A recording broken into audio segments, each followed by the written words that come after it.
Hello everybody, welcome back to another review. My name is Matthew, and today I'm taking a look at my first ever Trendmasters figure. The Bendable Super, or well I guess not Super because he doesn't have the Gruda, MechaGodzilla 1993. Starting off with sculpt and paint, I gotta say, I am very surprised of how accurate this looks.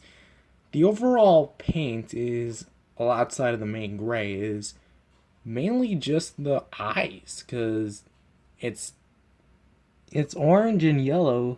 Sure, it's got a little bit of gloss there. You can see where the eyes differentiate from the lights, and that's overall kind of it for the paint. I mean, yeah, he has some silver around him, but that's relatively it. I really cannot find any other paint aside from gray, yellow, and orange for this figure. But if you know what the MechaGodzilla 2 look looks like, or suit looks like, this is basically like an exact recreation of it. And this is coming from a company that usually makes the most stylistic Godzilla figures I've ever seen. Rodan looks more like a bat than he does a bird, which is really weird. But I welcome the change nonetheless because it at least looks better than that singular point design. Yes, I'm staying by my opinion. I'm not a fan of the singular point design. Kind of.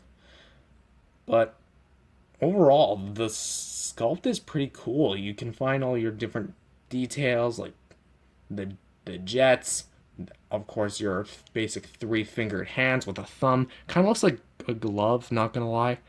A little bit of paint splodge right there, but it's a 90s toy, so don't expect the best quality.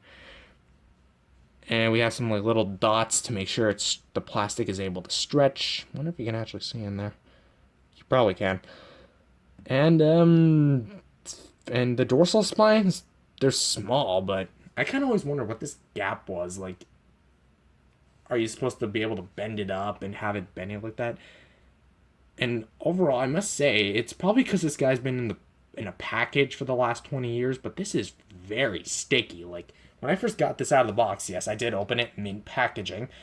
This thing feels very sticky and just not good to the touch. So overall, ain't too impressive, but for a 90s toy, it's fine.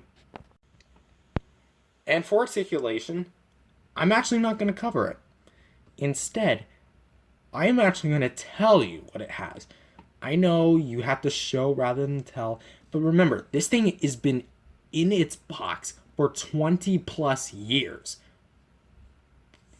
And who knows how brittle the wires inside are? Like, I'm even glad this thing is even still intact physically. And it's mint condition too, but I bet my fingers are probably giving it fingerprints or whatnot. I don't know. But yes, to sum it up, there are joints in the tail. At least I believe so. Looking at Steve super unimportant reviews review. There's wires in the legs and at the arms. I cannot recall if there's one in the head. I'm guessing there is, but at the same time, there's no holes suggesting wires, so I could be wrong about that. So overall, articulation, not any joints like swivels, hinges, or ball joints, just all wire. A wire boy. And for accessories, he comes with a card. What were you expecting? A beam effect? Yes, he comes with a Godzilla King of the Monsters card, not Michael Dougherty's Godzilla King of the Monsters, but just the brand name, Godzilla King of the Monsters. We have MechaGodzilla shooting his beam. On the back, I'll let you pause and read all this.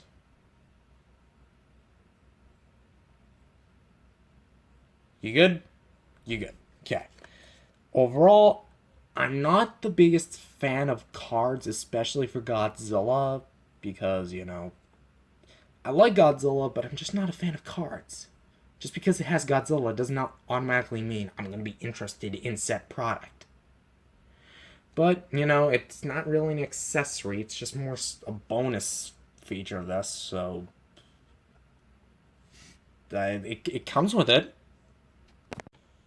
So, for size comparison, here he is with this Gashapon bootleg Godzilla, Heisei version, and NECA's 1994 Godzilla, which, as you can see, I don't have a Heisei Godzilla that can go with this MechaGodzilla, because one's too small, one's too big. So I guess I'm gonna have to compromise on this one. Just leave him with the other minifigures, not with an actual opponent. Here he is with all my other MechaGodzillas. The Bandai Creation got MechaGodzilla 1974. The Bandai Chigoken or Shigoken, I don't know, one of those two. We're just gonna call him the Mini Kiryu, and a bootleg Gashapon MechaGodzilla 1974. Hold on, let me check. Yeah, 1974. You can tell because he has the loan marking, just not painted. So he doesn't scale with any of them. He might actually scale with this one because MechaGodzilla was this MechaGodzilla is 50 meters. He's about 120 meters. But again, he's 50 meters. He's 60 meters, I believe, which is weird because he's built off the bones of the original 54 Godzilla, which only stood 50 meters. So where did he get the extra 10 meters from? But you know what? This isn't a Kiryu discussion. This is about him. So yeah, all my MechaGodzillas together. And here he is with some more miscellaneous stuff with the Panic and Destruction Gigan 2004, Rodan, Godzilla, and Ghidorah, and the Vinimates 1993 Rodan, which obviously he doesn't scale with this because, you know, that would be an unfair fight. But moving these guys out of the way, I personally think that if anyone's going to be a good opponent for him, it's going to be this Godzilla. He not only stands about the same height, but obviously not proportion-wise, he's the perfect fit. Look at that. And last but not least, here he is with two other figures I soon have to review. The Playmates Godzilla 2004 11-inch version and Playmates Giant Kong. Which, this is totally a fair fight. Yeah, you know, Godzilla PS4 game, 50 meters, 100 meters. And also 100 meters. So, overall, it's hard for me to say or what to think of this guy. He's definitely a good figure. Yes, don't get me wrong. But the fact that he's like 20 years old, and if you never grew up with the Trendmasters Godzillas, I suggest you just completely skip out on this one. Because this was a one-in-a-lifetime chance for me. It was either now or never. One of those now or never situations. Because I got this guy for $10 mint packaging with the card. And I decided to open it.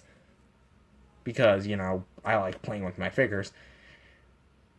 But personally, it's hard for me to rank it, but I guess it doesn't have that much flaws, so...